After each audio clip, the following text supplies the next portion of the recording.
Welcome to Straight Up Reviews, where there's no bullshit beyond the sign. While my seers may be live action, my sirs will remain on the audio for at least this one, because copyright aside, if I showed you a clip of what I just seen, you'll puke your guts out.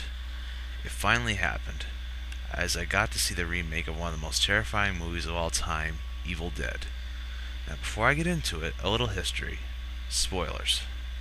Long before Sam Raimi was known for the Spider-Man trilogy, he had created a film that was meant to be a cash cow to fund another film. This film was called Within the Woods, in which a group of college kids led by then unknown Bruce Campbell and his friends disturb a native burial ground which causes them one by one to be slaughtered and possessed by Campbell. This made enough money to budget the first Evil Dead film, in which a group of college kids led by then semi-known Bruce Campbell, who unwittingly unleashes a demonic entity that possesses his friends one by one until Bruce, now known as Ashley Williams, has to fight off his former companions. This movie was unique as it was one of the few where the survivor is male, in contrast to the Scream Queens prior to this movie.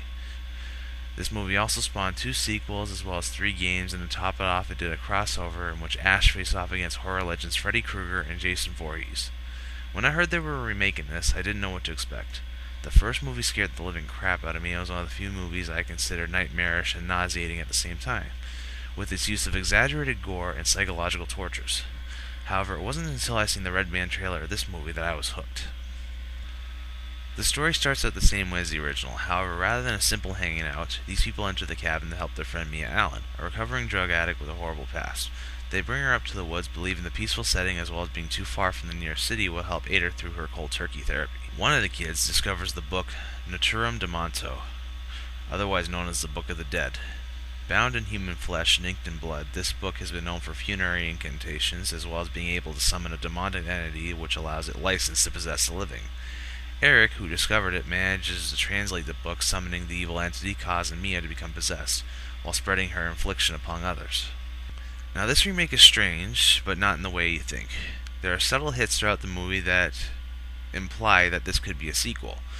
For example, when Mia gets possessed, she uses the same voice as Cheryl for a brief moment. Ash's Oldsmobile Delta is seen outside in ruins, and during the credits you can hear Nobi State playing. Also, much like the original, there's the return of the classic POV shot in which the demonic force driving these deadites is unseen and chasing its victims. They also followed up in the tradition of the movie using practical effects, giving us the bloody, cheesy gore we know and love. However, much like any other horror remake, there are some faults. The first fault is the most obvious: lack of Ash. This was done because in the original Evil Dead, his heroism was never the main focus until the sequel. So, should the original have been a standalone, they probably would have done it in the style regardless. The second is the story. I would like to somewhat defend this as well as condemn this for the following reasons. In condemnation, it's due to the fact that in the original there was no reason to go to the cabin other than to celebrate their vacation from college, whereas the whole drug thing in the remake comes out of left field. However, it makes things interesting suspense-wise because the main protagonist is a drug addict. It gives third object to the debatable psychological torment this franchise was most famous for. In the original series, much of what was happening to Ash can either be the cause of the Deadites or it could be his own mind losing its grip on reality due to the stress of it all. Whereas in the remake, it takes a third object by saying whether or not Mia is really seeing this, going crazy, or simply experiencing withdrawal hallucinations. The last flaw is the characters. With the exception of Mia, David, and Eric, much of the characters do nothing but get possessed and killed. Whereas Eric is the exposition guy, David is the decoy protagonist, seriously, he even wears Ash's trademark blue shirt, and Mia is the survivor as well as the villain, since she spends most of the movie possessed. The scare factor, however, remains the same, if not more scarier than the original. I could barely get into the first bits of terror without puking my guts out, and the humor is next to nothing compared to the Army of Darkness. So far, the only funny thing I've seen in this movie was the warnings written in the book. You'd think Ash himself put those in. All in all, unlike most horror remakes, these guys did their homework for Evil Dead, and I cannot wait for the sequel. As usual, debate, argue, and let me know what I missed. Stay tuned for more.